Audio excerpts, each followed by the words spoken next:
আজকের দিনটা একটু বেশি স্পেশাল, কারণ আজকে যাচ্ছি মা আর ছেলে দুজন মিলে শপিং করতে কারই বা না ভালো লাগে বলো। তো এই যে আমরা চলে যাচ্ছি এখন টোটো করে শপিং করতে।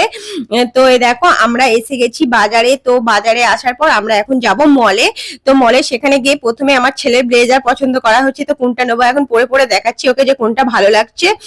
তো ওখানে নেওয়া হয়ে গেল। তো ছেলের জন্য কিছু নিলাম, আমার জন্য কিছু নিলাম, দেন আমি এসে গেলাম পার্লারে। তো পার্লারে আমার কিছু টুকিটাকি কাজ ছিল, তো ভাবলাম এসে যখন করিয়ে নি। তো পার্লারের কাজ সেরে এবার যাচ্ছি বাড়ির জন্য কিছু খাবার নিতে হবে। তো এই দেখো খাবার দাবার নিয়ে নেওয়া হয়ে গেছে। তো এবার আমরা বাড়ি ফিরবো, আর কিছু কাজ ছিল না। তো আমি কিন্তু দারুণ দারুণ জিনিস কিনেছি, তো সেগুলো তোমাদেরকে দেখাবো। তো চলো, এই যে বাড়ি এসে গেছি। তো বাড়ি এসে দেখো তোজো তো বসেই ছিল, কখন আসবে, যখন দেখেছে আমাকে তো দেখার পর ও লাপালাপি শুরু করে দিয়েছে। তো বন্ধুরা, আজকে ভিডিওটা কেমন লাগলো অবশ্যই কমেন্টে জানিও। আর কি কি এনেছি সেটা তোমাদেরকে নেক্সট ভিডিওতে দেখিয়ে দেবো। ততক্ষণের জন্য সবাই ভালো থেকো, টাটা।